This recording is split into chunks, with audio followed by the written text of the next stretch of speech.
পাশাপাশি বলেছিলাম যে এই ডিসি ডিস্ট্রিবিউটরের কিছু প্রকার আছে। প্রকার মানে আমরা যে ভাবে এইগুলোকে ব্যবহার করি, যদিও আমাদের দেশে এর ব্যবহারটা কম, উন্নত বিশ্বে হচ্ছে এইগুলোর ব্যবহার বেশি। যেহেতু টেকনোলজির জ্ঞান নিতে আসছি আমরা, যার জন্য এই ধারণাগুলো আমার থাকতে হবে। তো সেখানে আমাদের আলোচনা আছে 3 ধরনের, এই ধরনের ডিসি ডিস্ট্রিবিউটরের ব্যবস্থাপনা। একটা হচ্ছে কি, যে কোনো এক মাথা থেকে ভোল্টেজ প্রয়োগ করা, মানে এই মাথায় দিলাম ভোল্টেজ VA, তাহলে এখানে যে বিভিন্ন ট্যাপিং গুলো আছে বা থাকবে তাদের ভোল্টেজ গুলো প্রতিটা বিন্দুতে কত সেইগুলো বার করা, এটা একটা পদ্ধতি। মানে কথা কি ক্লিয়ার হচ্ছে তোমাদের? হ্যাঁ, ট্যাপিং পয়েন্ট বোঝো? ট্যাপিং পয়েন্টটা কি? যেখান থেকে লাইন নিয়ে আমি সরাসরি লোড পরিচালনা করি, বাংলা কথা শেষ। তাহলে সেটা মনে করলাম C D E etcetera point. তাহলে সি তে কত, ডি তে কত, ই তে কত। এখন মনে করলাম সি তে 20 অ্যাম্পিয়ার, ডি তে হয়তো 30 অ্যাম্পিয়ার, ই তে হয়তো 40 অ্যাম্পিয়ার। এগুলো কি লোড কারেন্ট। লোড পরিচালিত হলে আরেকটা জিনিস লাগে, থাকতেই হবে, জানতেই হবে, সেটা হচ্ছে পাওয়ার ফ্যাক্টর। এখন পাওয়ার ফ্যাক্টর 1। কেন 1? ফ্রিকোয়েন্সিটা হচ্ছে আমার ডিসি।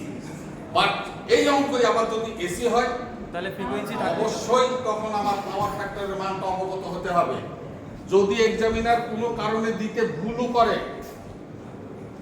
আচ্ছা এর কি আমার সাথে এর আগে ক্লাস কি করেছিলে? এই গ্রুপের কোনো ছেলে করেছিলে?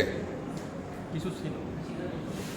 হ্যাঁ, আচ্ছা যদি কিছু থাকো তাহলে যারা ঘাটতি আছে, যার ঘাটতি আছে তার করণীয়, যে ছিল বা যারা আছে বা যারা এইগুলো তথ্যাদিগুলো নিয়েছে, অবশ্যই করণীয় হচ্ছে তার সাথে নলেজ শেয়ার করা।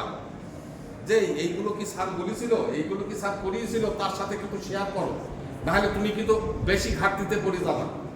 কারণ এত বড় সিলেবাস 2 বার করে শেষ করা আদৌ কখনো সম্ভব না। আমি একবার শেষ করে যাব, এরপরে যদি আমার হাতে সময় থাকে তাহলে আমি পুনরাবৃত্তি করব এই সেন্সে, যাতে গ বিভাগ তোমাকে আটকাতে না পারে। তার আগের পূর্ব প্রস্তুতি হচ্ছে যে বন্ধুরা এই ক্লাসগুলো করেছে তাদের মাধ্যমে আমার রেকর্ডিংও করা আছে, দরকার হলে সেটা তুমি দেখবা। পাশাপাশি তার কাছে বসে হোক, তার কাছে যে হোক, যেভাবে হোক, নলেজটা কিন্তু তার কাছ থেকে নাও। তার অনেকটা আশা করি বলতে পারবে।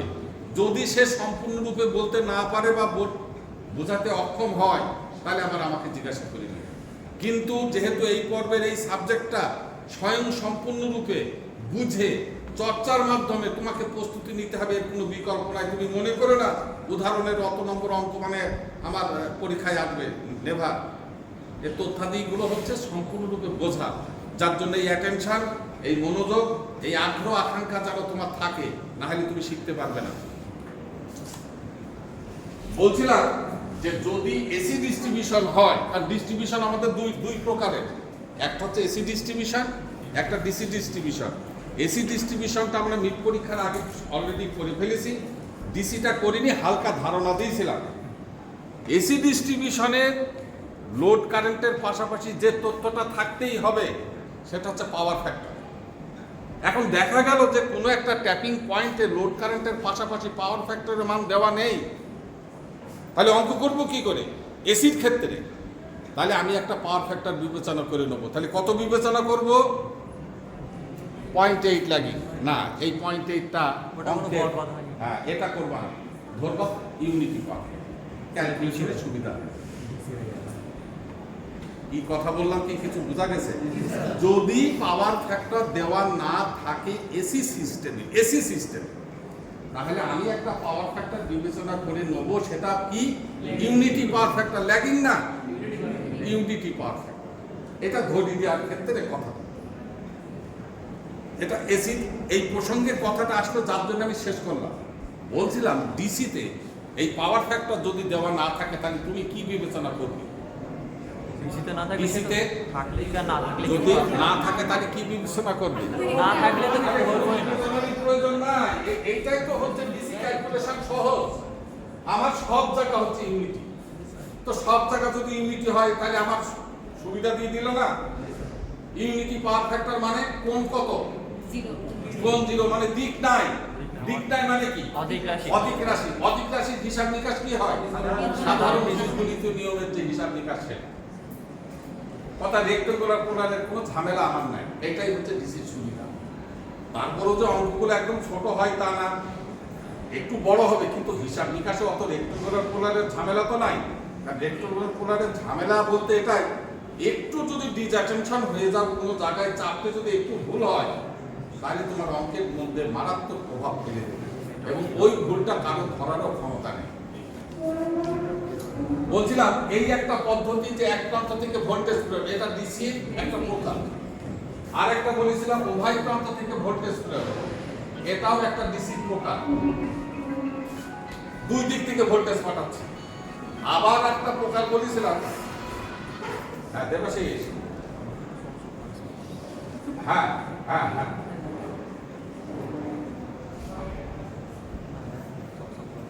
ওইসব আমরা জানি না, ও লোক ব্যক্তিগত কে কোথায় কি রাখছে, ওইসব ভোট ঝামেলা নিয়ে না, অথবা তাই ঝামেলা ও বাথরুমে কি করছে আমি জানি না, তাই না, এখন ক্লাসে আছি, পরে কথা বলবো।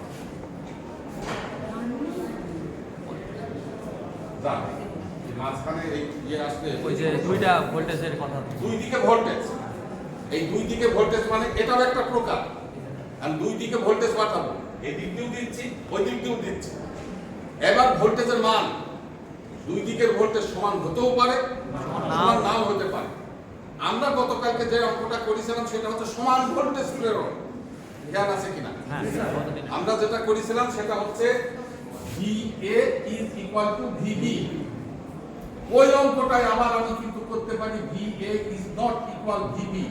আমরা কতদিন হয়তো একটা অঙ্ক করেছিলাম এখানে 220 ভোল্ট, এটাও ছিল 220 ভোল্ট, এটা মনে করে নিলাম 225 ভোল্ট।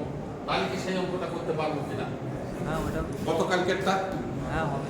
কিভাবে করব? ওই সমীকরণটাতে VA মাইনাস VB দিয়ে VA মাইনাস VB রেজাল্ট আসবে আমার কত পার্থক্য? আমি তো বলেছিলাম দুই প্রান্তের ভোল্টেজ পার্থক্য, তার মানে 5। তার মানে আমরা যে ক্যালকুলেশন করেছিলাম ইজ ইকুয়াল টু 0, সেই জায়গাটায় ইজ ইকুয়াল টু আসবে কত? 5। এই নলেজটা B1 কিন্তু অ্যাবজর্ব করেছে, A1 কিন্তু অ্যাবজর্ব করেনি। হয়তো তাদের কাছে নতুন মনে হচ্ছে, তারা কিন্তু B1 এর সাথে একটু শেয়ার করেও কি কথা বলেছিলাম, কি বিষয় তারা বলতে পারবে।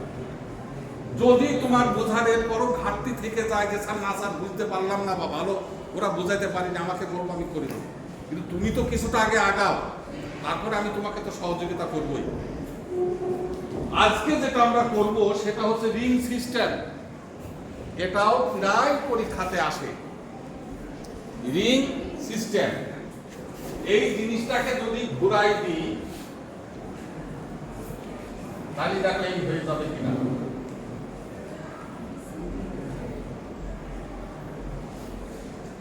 ওই জিনিসটাকে ঘুরাই দিলাম, দিলাম এটা সি, এটা ডি, এটা ই, এটা এফ।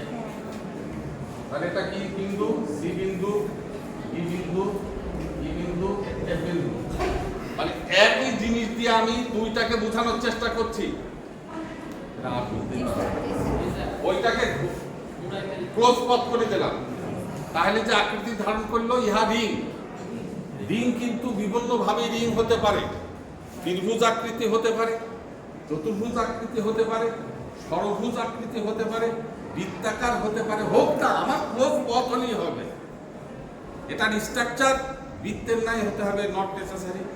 এটার স্ট্রাকচার ট্রায়াঙ্গল হতে হবে, নট নেসেসারি। স্ট্রাকচার স্কোয়ার হতে হবে, নট নেসেসারি। এটা আমার কোনো দরকার নাই, আমার ক্লোজ পথ হলেই সেটাকেই আমরা বলবো রিং। তাহলে এটাকে যদি আমি ক্লোজ করি তাহলে জিনিসটা দেখতেই মনে হবে। তাহলে এখন এখানে আমার কি আসবে? আইসি, আইডি, আইই, আইএফ, প্রত্যেকটা লোড। এইবার আমার যদি এখান থেকে প্রশ্ন হয় যে সর্বনিম্ন ভোল্টেজ বিন্দু নির্ণয় করো, তাহলে এবার করতে পারবো কিনা? আমি আরো কিছু তথ্যাদি দিয়ে দেবো, দিয়ে বলবো যে সর্বনিম্ন ভোল্টেজ বিন্দু নির্ণয় করো, করতে পারবো কিনা? আস্কিং কোশ্চেন, ক্যালকুলেশন করে করা যাবে। ক্যালকুলেশন করে করতে হবে। ক্যালকুলেশনের ধারাবাহিকতাটা কি, কিভাবে করতে হয়? ওই প্রথমে এই রিং সিস্টেমের যে কোনো দুইটা দিক বোঝার সুবিধার্থে বলছি, clockwise movement or anti clockwise movement. হয় ডান দিকে ঘুরবা না হয় বাঁ দিকে ঘুরবা, যেটা তোমার খুশি তুমি সেই দিকে ঘুরো, কোনো সমস্যা নেই। আমরা এই অবস্থায় মার্কিং করাতে আমরা ঘুরেছি কিন্তু এইভাবে। বাবা না বললে একটু বলবা,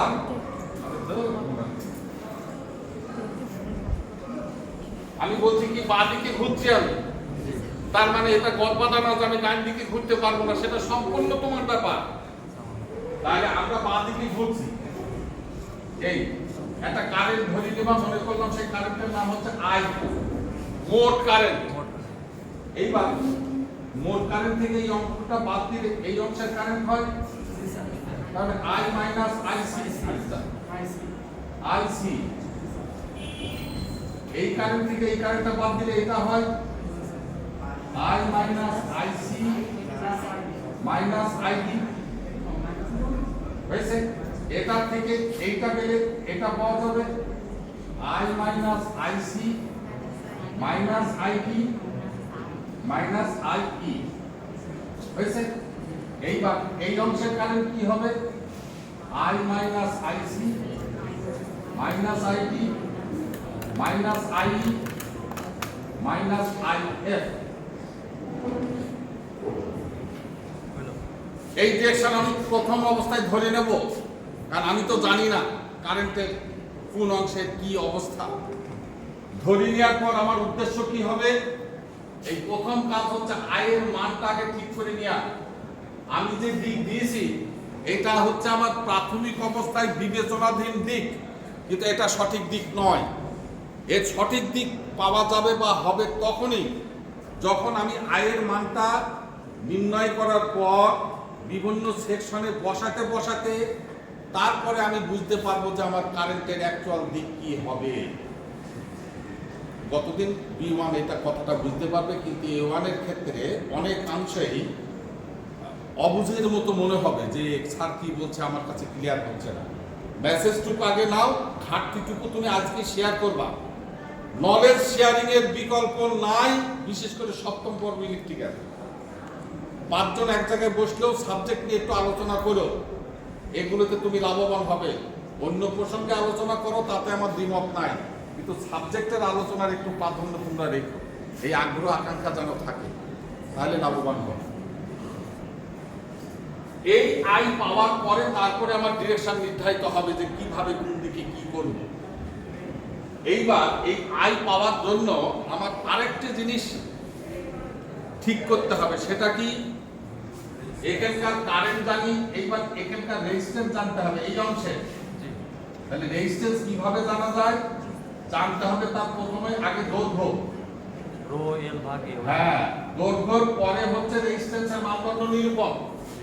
সেই দৈর্ঘ্যটা আমরা কতদিন অঙ্কের ভেতরে দেখেছিলাম, এক একটা অংশের দৈর্ঘ্য এক এক রকমের ছিল কিনা, এবং যার ভেতরে কিছু অংশের দৈর্ঘ্য একই রকমের ছিল, কিছু অংশের দৈর্ঘ্য হয়তো দুই একটা গোলমাল ছিল। এটা এক্সামিনার একটু তোমার ক্যালকুলেশনের সুবিধা করে দেয়।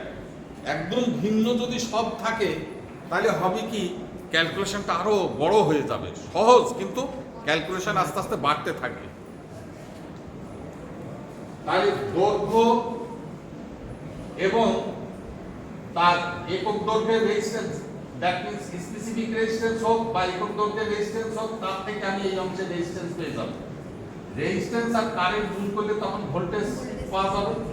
এই ভোল্টেজ, এই ভোল্টেজ, এই ভোল্টেজ, এই ভোল্টেজ, এই ভোল্টেজের বীজগণিতীয় যোগফল কত? হ্যাঁ, বিভব পার্থক্য সমান। যদি দুইটা সমান থাকে VA এবং VB তাহলে 0, আর যদি VA এবং VB সমান না হয় তাহলে পার্থক্যের যে মান সেটা হবে। পার্থক্য বুঝতে পারছো তো? একদিকে 220 আরেকদিকে 230, পার্থক্য কত? 10। আর একদিকে 220 আরেকদিকে 220, পার্থক্য কত? এই যে 0 হবে কি হবে না সেটা নির্ভর করবে আমি কি ধরনের ভোল্টেজ প্রয়োগ করেছি তার উপর। কিন্তু এই গর্ভধার কথা বলা যাবে না যে ইজ ইকুয়াল টু 0, না, নাও তো হতে পারে। মেসেজ কি ক্লিয়ার? তাহলে আমরা সেই নীতি ডেভেলপ করে আমরা বার করে ফেলতে পারবো কারেন্টের মান। কারেন্টের মান জানা হয়ে গেলে তারপরে এই চিত্রটির আরেকটি চিত্র আবার তৈরি করতে হবে, যে চিত্রটাই নির্দেশ করবে কারেন্টের অরিজিন ডিরেকশন।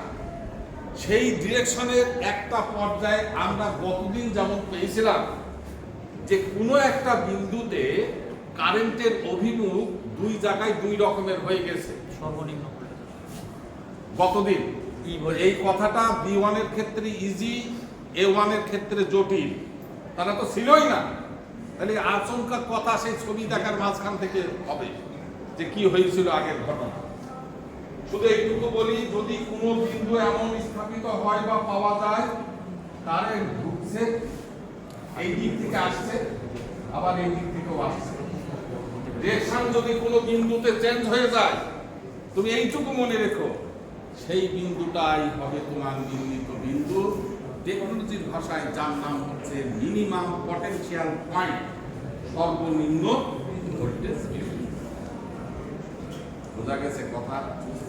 এইবারের বাস্তবতার জন্য আমরা অঙ্কের মাধ্যমে এই কথাগুলো আবার পুনরাবৃত্তি করব।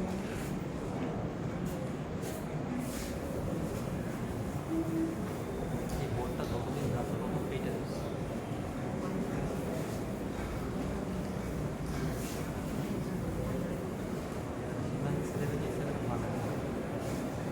বোর্ডটা খুব একটা ভালো না, এখানে উঁচু নিচু মোছেও না সুন্দরভাবে।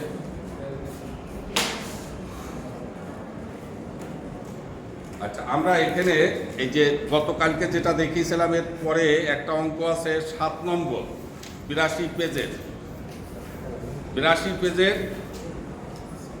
7 নম্বর। হ্যাঁ,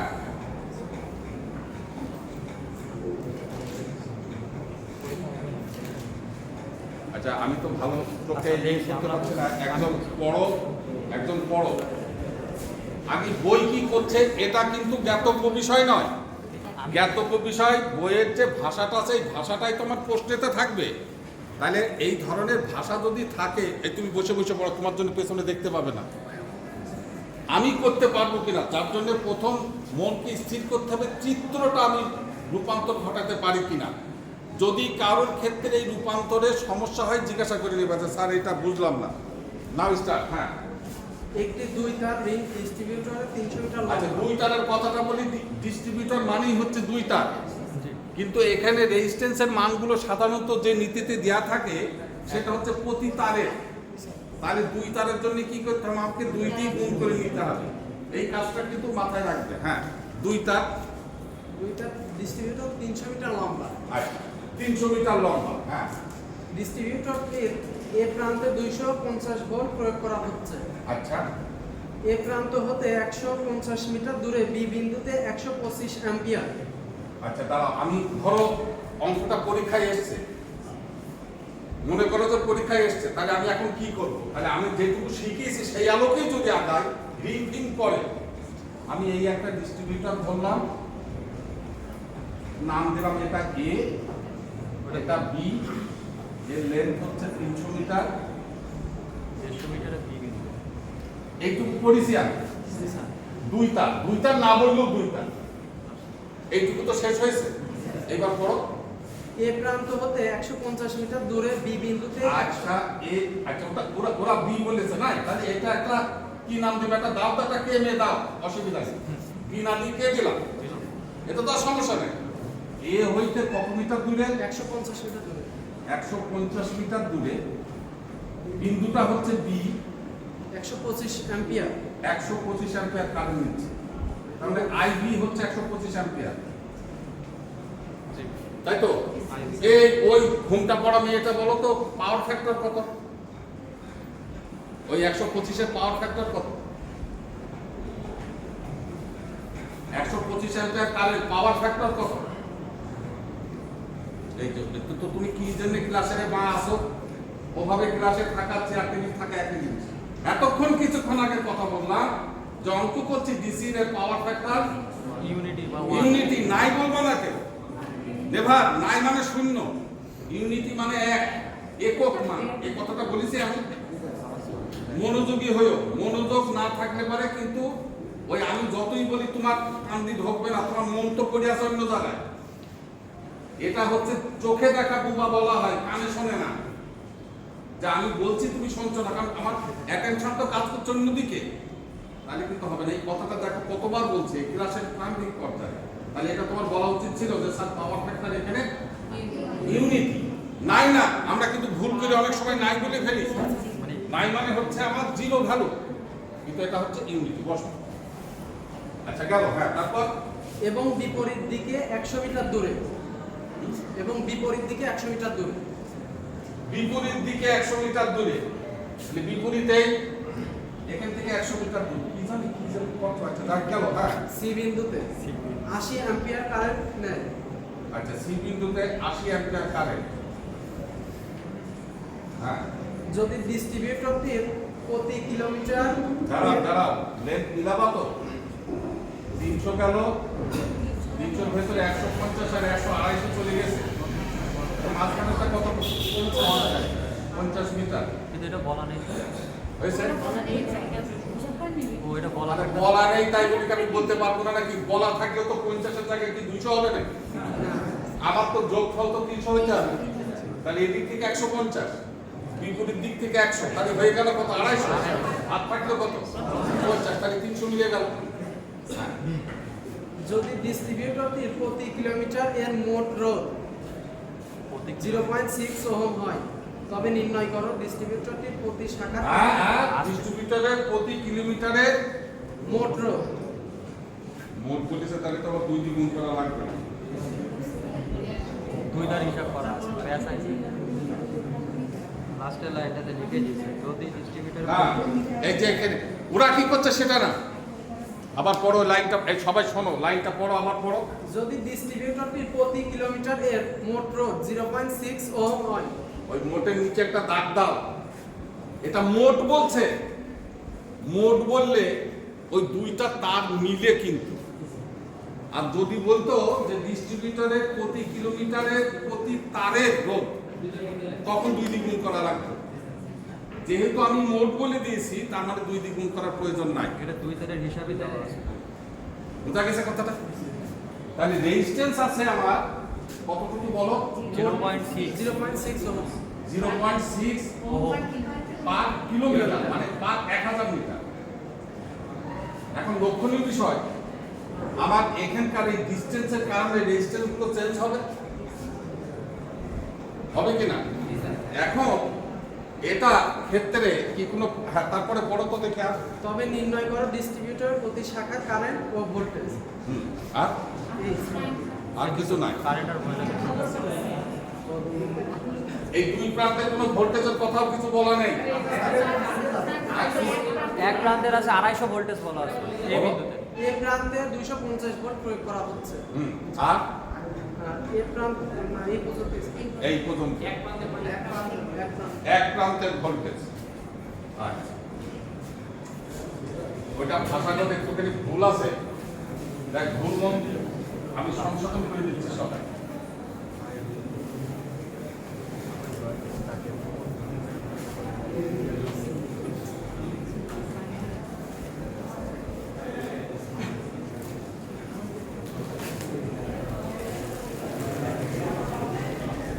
পদ্ধতি ডেভেলপ করেছে তো, কিন্তু ওরা ওইটা উল্লেখ করেনি। এইবার এইটাকে তোমরা এই রাখবো আমি।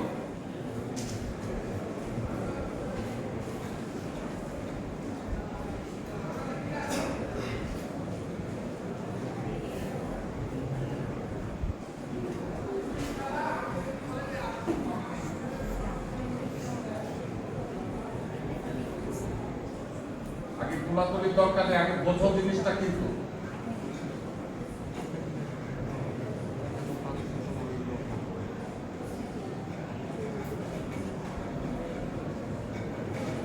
এইবারে 4টে ট্যাপিং পয়েন্ট দিস নাকি দেখি? 3টা ট্যাপিং পয়েন্ট 100 150 আর 50। এই ঠিক আছে, আর তুই তার রিং ডিস্ট্রিবিউটর বলেই তো দিয়েছে। আমি এই জন্য খুঁজছি পড়ার ভেতরে প্রশ্ন নিহিত। এই দেখো স্টার্টিংই বলে 2 তার রিং। আমি মনে করছি কি রে, রিং তো বলছে না, স্টার্টিংই তো বলেছে 2 তার রিং ডিস্ট্রিবিউটর। হ্যাঁ, কিন্তু পড়েছে, হ্যাঁ, ও কিন্তু পড়েছে। এটা হচ্ছে ঘুরিতে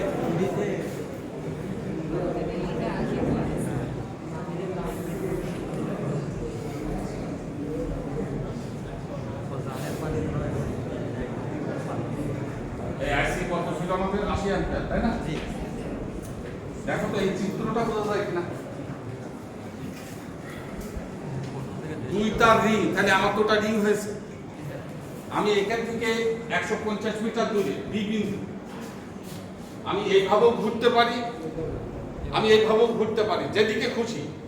যদি আমি এইভাবে ঘুরি তাহলে এইটা হবে বি বিন্দু, আর এর বিপরীত বলতে এইটা হবে তাহলে সি বিন্দু।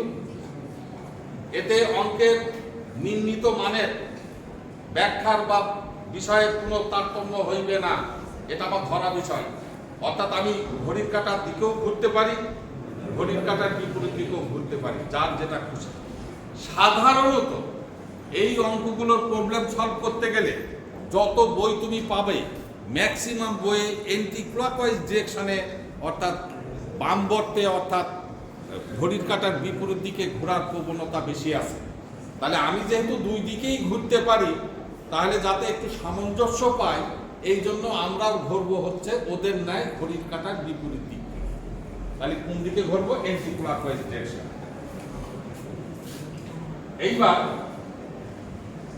ওর বিপরীত দিক থেকে বলা আছে 100 মিটার দূরে 80 অ্যাম্পিয়ার, তাহলে তার বিপরীত দিক এইটা, এখান থেকে 100 মিটার দূরে 80 অ্যাম্পিয়ার। কি কথা বুঝতে পারছো তোমরা? তাহলে এই দুইটা ডিসটেন্স কিন্তু দেয়া ছিল না, না, ছিল? যদি ছিল না তাহলে এইটুকু কি হবে? ওই দুটো যোগ করার পরে যতটুকু থাকবে, 150 আর 100 250, মোট কিন্তু 300 মিটার।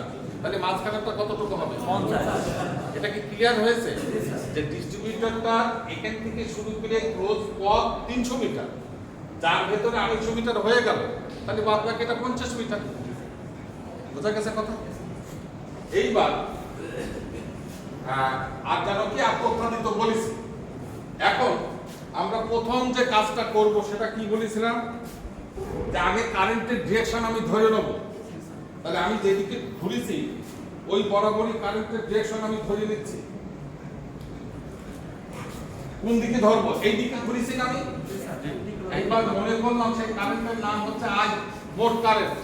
অত অ্যালফাবেট দিয়ে লিখছি না, কারণ বারবার আই বি এ বি লিখতে গেলে পরে সময় নষ্ট হবে। এ বি তো লিখতে হবে। মোট কারেন্ট আই, মোট কারেন্ট এক্স, মোট কারেন্ট ওয়াই, এ কোনো বিষয় না, তুমি যা খুশি তাই ধরতে পারো।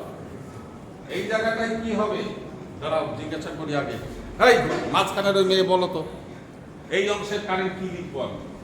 B to C. হ্যাঁ, আই মাইনাস, হ্যাঁ, তাহলে এখানে আইডির মান তো দেওয়া আছে 125, তাহলে লিখবো কি? I minus 125। Good, fine.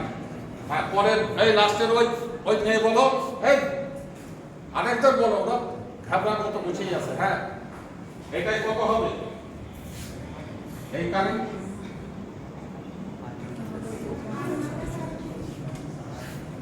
I minus 125 minus আবার 80। তুমি কি এ গ্রুপে তা বি গ্রুপে? ও তাহলে পরে ওই কম বলতে আই মাইনাস এটা কত হলো? 225, তাই না? জি। না 205, এই 205। বসো বসো বসো। কারেন্ট জানা হয়ে গেল, কিন্তু আননোন অবস্থায় আছে। এই কারেন্টের মান জানা থাকতে হলে আমার কি করতে হবে? এখান থেকে আরেকটা উপাংশ বার করে নিতে হবে, সেটা হচ্ছে ভোল্টেজ VAB। এই অংশের ভোল্টেজ কি? VAB। এই অংশের ভোল্টেজ কি? VBC। এই অংশের ভোল্টেজ কি? VCA/AC, যাই বলি। হয়েছে? এইবার এই অংশের রেজিস্ট্যান্স কত হবে? আর এবি, মোট রোধ দেওয়া আছে 0.6। আর এবি বলো 0.6 বাই 1000 ইনটু, কেন 1000 করলাম আমি? প্রতি কিলোমিটারে। আমার যেহেতু ডিসটেন্স গুলো মিটারে ইন্ডিকেটিভ, যার জন্য ওকে আগে 1000 দিয়ে ভাগ করে প্রতি মিটারের বার করে নিলাম, দিয়ে ওর সাথে 150 গুণ করছি, ওই ডিস্টেন্সের রেজিস্ট্যান্স হয়ে যাবে 0.05 ওহম। 09 এত ওহম। তাহলে এই অংশের রেজিস্ট্যান্স হয়ে গেল, এটা বোঝা গেছে? এইবার তুমি অনুরূপ ভাবে আর বিসি 0.6/1000, আমি এটা লিখছি, তোমাদের তো লেখার দরকার হবে না, ভাগটা মানে হচ্ছে পার ইউনিট লেন্থের রেজিস্ট্যান্স হবে, ওর সাথে ডিসটেন্স গুণ করে দেবা, গুণিত 50 0.03 ওহম। আর বিসি পরে এবার আমার কি আসছে? আর এসি 0.6/1000 ইনটু 100 0.06 দুইটা কেটে গেল 0.06 এত ওহম হয়েছে। এইবার লুপ,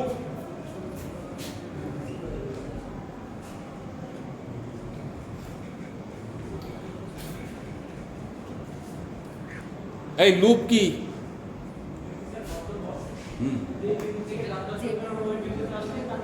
Good. এইবার Kirchhoff voltage law according to loop. Kirchhoff voltage law বলতে গেলে তো লুপ লাগবে, নাকি লুপ ছাড়া বলা যাবে? না, লুপ লাগবে। লুপ ছাড়া বলা যাবে কিনা? নেভার, কখনই লুপ ছাড়া বলা যাবে না, তাহলে ওর ওই যে তাত্ত্বিক যে কথাটা সূত্র আকারে এসছে ওটা প্রযোজ্য হবে না। তাহলে এর মতো অবস্থায় লুপ বিবেচনা মানে হচ্ছে আমার এখানে ভোল্টেজ লটা আমি প্রয়োগ করব।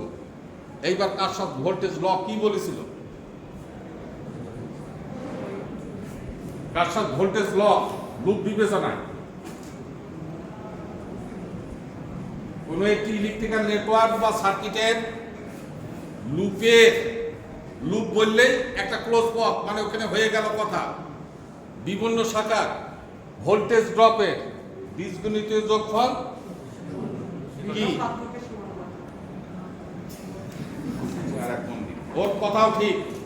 আমি বললাম বিভিন্ন শাখার ভোল্টেজ ড্রপের বীজগণিত যোগফল 0, এটা একটা কথা। বিভিন্ন শাখার ভোল্টেজ ড্রপ সোর্সের ভোল্টেজের সমান। হ্যাঁ, ওনার ডিপ বলছে, কিচ্ছুই বলছে না। হ্যাঁ, এগুলো তো এত কথা বললে তো অসুবিধা নেই।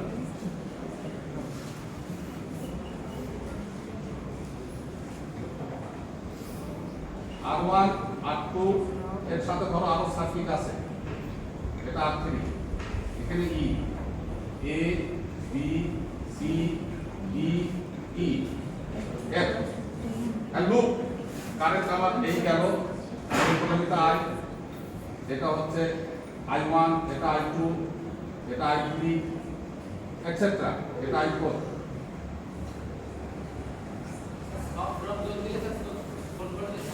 হ্যাঁ হ্যাঁ, বলো বলো বলো।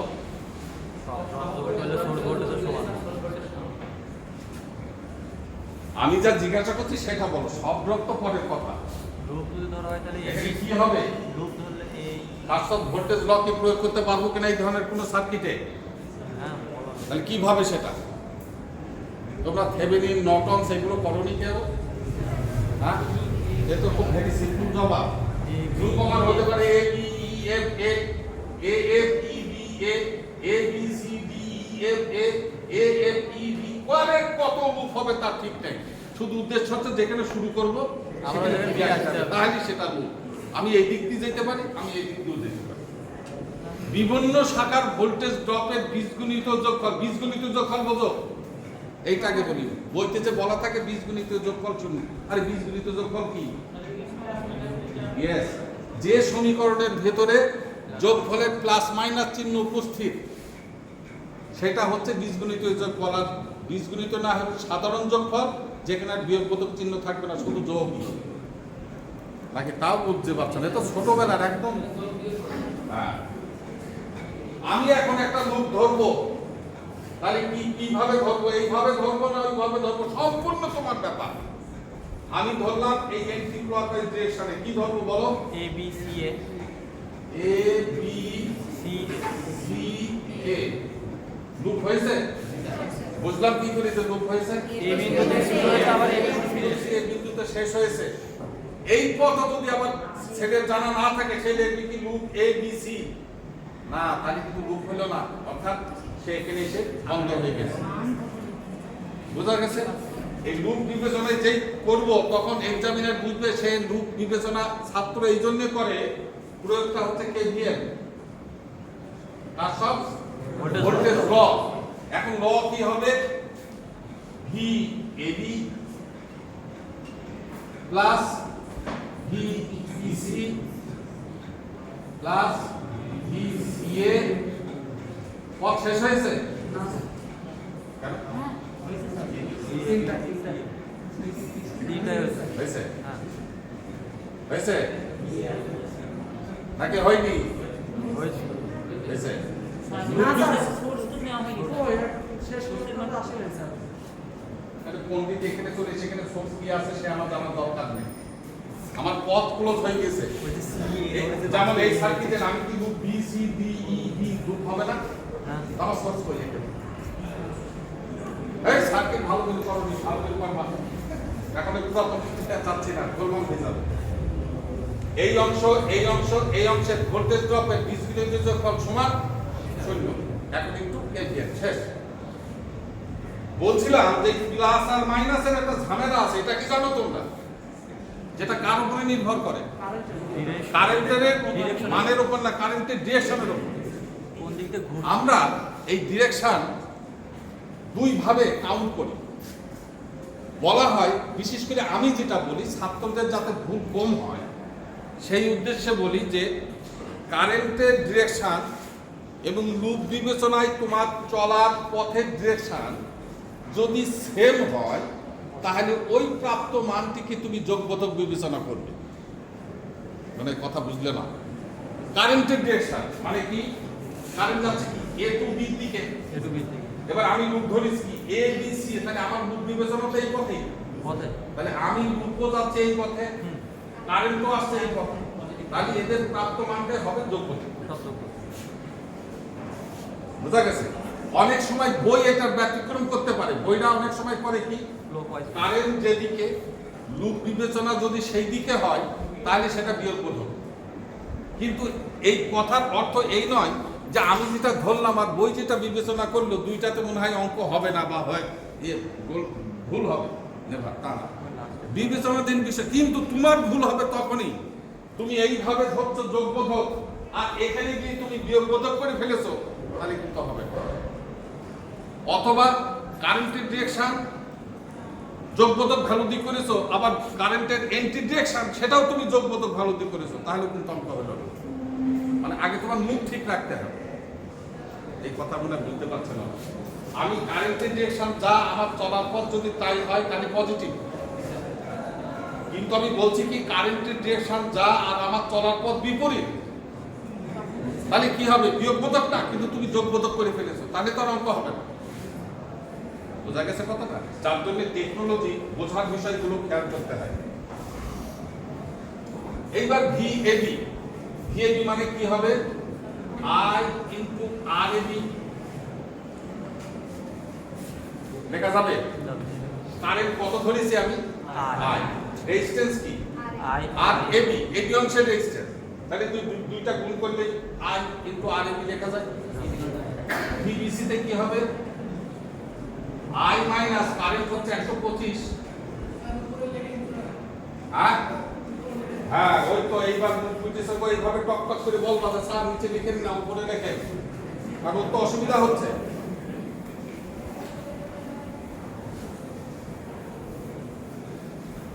জোরে বলো, আমি তো শুনতেই পারতাম না। আর চাকরি নিচে ফেললাম তো সমস্যা নেই। লেখা আছে, খাতায় লেখা আছে।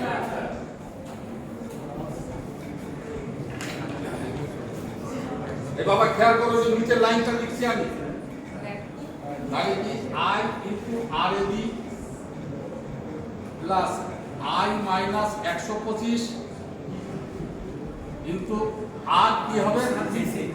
আর বিসি প্লাস আই মাইনাস 205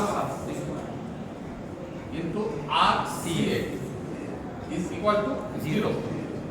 এবার আই ইনটু দেখো এবার আর এ বির মান বলো। আর এর মান হচ্ছে 0.09। না 0.09 প্লাস আই মাইনাস 125 আর বিসি কত হয়েছিল 0.03 I minus 205 0.06 is equal to 0 হয়েছে। কত দিনের জন্য কি একটা ঝামেলা টামেলা করেছিলাম, আই একটা কমন ফ্যাক্টর থাকলো কি 0.09 0.03 0.06 হলো। এটা মনে হয় না বোঝার কিছু নাই। হ্যাঁ এইবার এই জিনিসটা ওই দিকে নিয়ে যাচ্ছি 125 ইন্টু 0.03 প্লাস 205 ইন্টু 0.06 লেখা যাবে না? আচ্ছা এবার আই ইন্টু এইগুলো সব যোগ করো।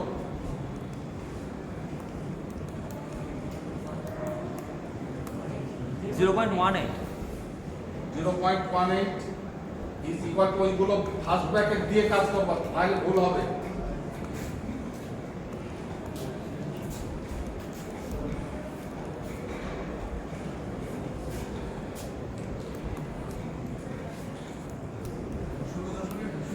$16.05।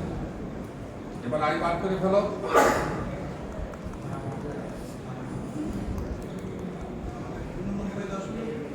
হ্যাঁ কি বলছে কিছুই বোঝা যায় না। এইটাই 89 একটু জোরে বলো, মোটা মোটা শরীর বলো। 89.16 কি পেলাম আমরা?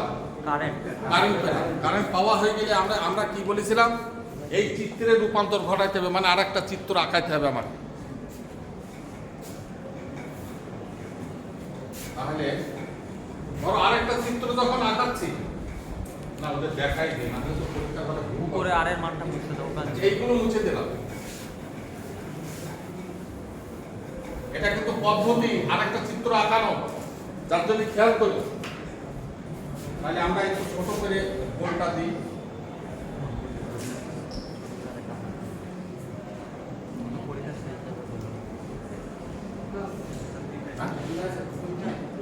দুইটা কেন তিনটা না? তিনটা। দুইটা ট্যাপিং আছে। সরি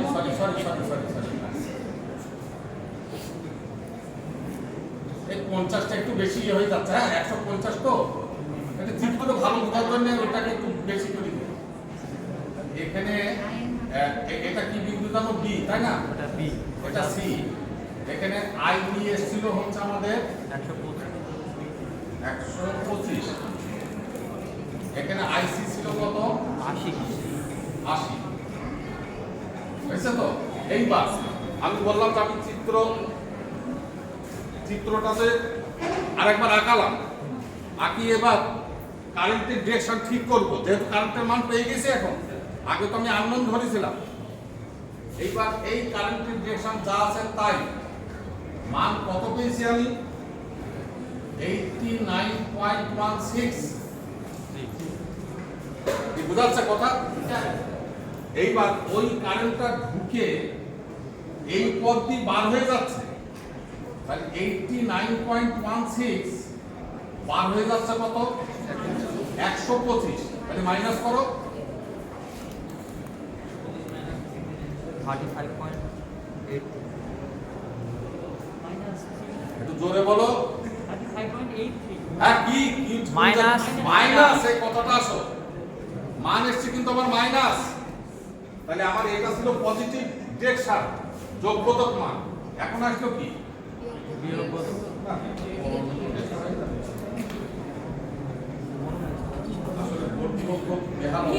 এই যে ডিরেকশন চেঞ্জ হয়ে গেছে, হ্যাঁ জি স্যার কি কথা বুঝতে পারলেন? মাইনাস এসছে সেজন্য তাহলে এখন সেটা হইলো কত? 35.83। এটা ও ডিরেকশনের জন্য নাকি বোঝা মাইনাস গেল না? এটা বোঝা গেছে কেন ডিরেকশন এমন হয়ে গেল?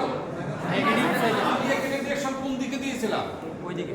আমি তো জানি না কারেন্টের মান কত, যার জন্য আমি ক্যালকুলেশন বার করার জন্য আমি সেম ডিরেকশন ধরে নিয়েছি, কিন্তু বাস্তবিক অবস্থায় আমার তো মানের কারণে কারেন্ট ল প্রয়োগে আমার ডিরেকশন চেঞ্জ হয়ে গেছে, বুঝা গেল? এইবার -35.83 -80, হ্যাঁ মাইনাস 115.83 এই 3 মিডিয়াম হয়েছে। আমি কোন দিকে দিয়েছি? -35.83 -115.83, যেটা হলো এই মাইনাস কারেন্ট আরেকটা বার হয়ে যাচ্ছে কত? 80।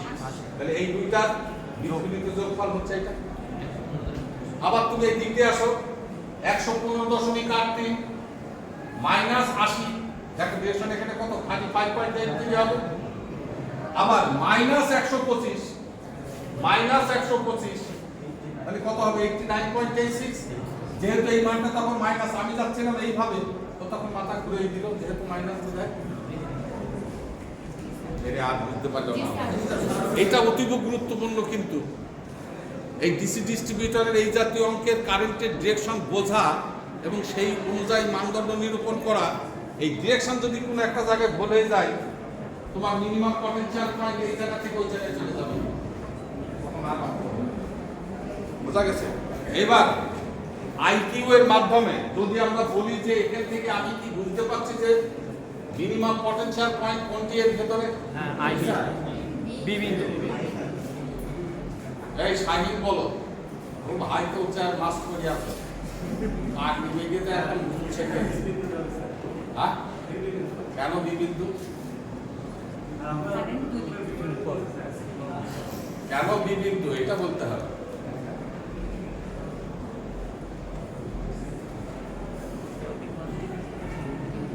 ওরা একটা কথা বলি, কেউ কিছু মনে করো না।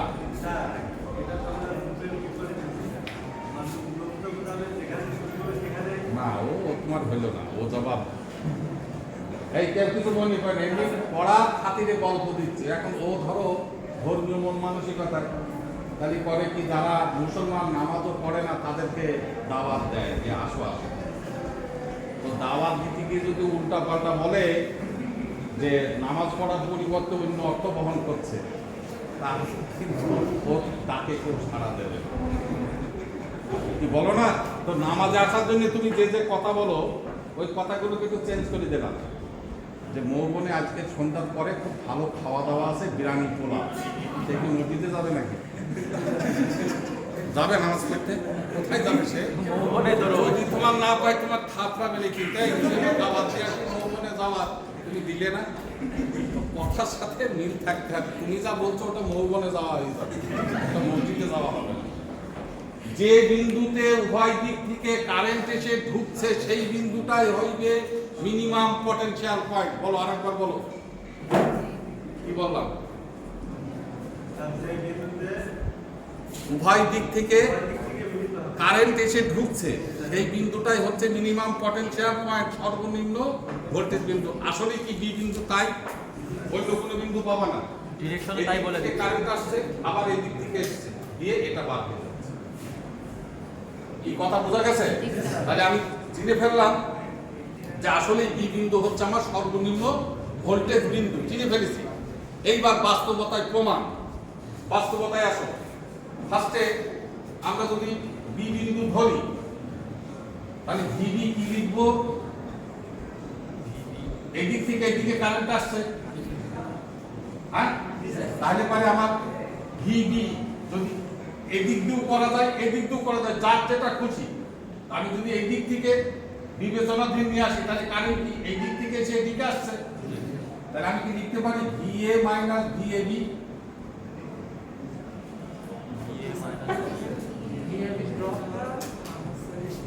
মেন ভোল্টেজটা ওটা ড্রপ করতে আর বুঝতে পারছে না কারেন্ট, আরে কারেন্ট এই দিকে আছে মানে কি এই দিকে থেকে চাপ দিয়ে কারেন্ট এই দিকে ধাবিত হচ্ছে, তাহলে এটা বেশি, বি বিন্দু কি হবে? কম হবে না? হ্যাঁ ভাবলারা কিছু বলছে না মনে হয়, এটা কম হবে কিনা? আমি আধা ভাঙে ওই দিকে দিচ্ছি, তাহলে আমার গায়ে শক্তি তো বেশি, তাহলে এই জন্য তো ওদিকে যাচ্ছে, যে নিশ্চিত হবে সে নিশ্চয় কম। তাহলে আমি লিখতে পারি ভিএ মাইনাস ভিএ। এইবার তোমার ভিএ কত ছিল? 250 250 250 মাইনাস ভিএবি কত হয়েছিল? আই হচ্ছে তোমার 89.16 কিন্তু আরবি দেখো একটা হয়েছিল কত জানো? আরবি লিখলাম না 0.09। এবার ক্যালকুলেশন করে দেখো। 8.02 হ্যাঁ আরে 250 থেকে বাদ দাও। 250 এর বাদ।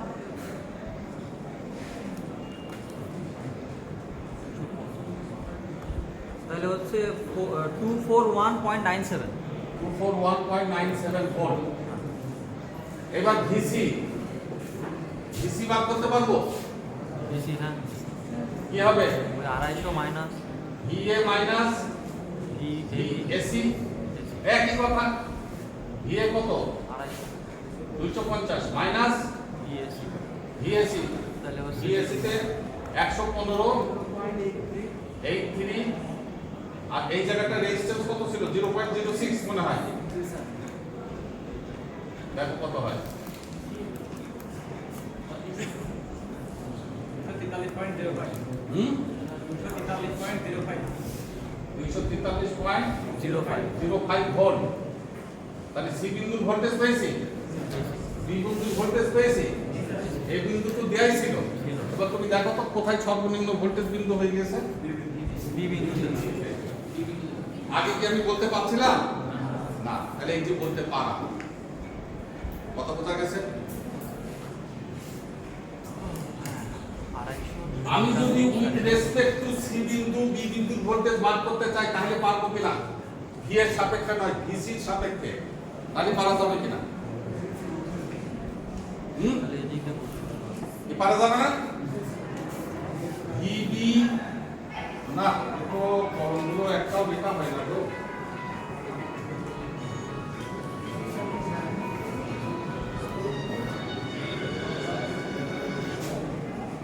আমি একটু ক্লাসে আসছি একটু পরে আসছি।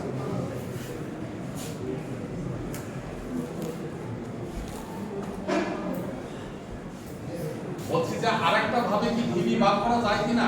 স্যার আমরা উত্তর দিই। ভিসি মাইনাস ভিবিসি এটা করা যাবে? উল্টো দিক দিয়ে ঘুরতেছে। আমি এই সি বিন্দু রেসপেক্টে বার করব, তাহলে ভিসি মাইনাস ভিবিসি হবে কিনা? এইবার ভিসি কত আমার? 243.05 মাইনাস ভিবিসি। এখানকার কারেন্ট কত?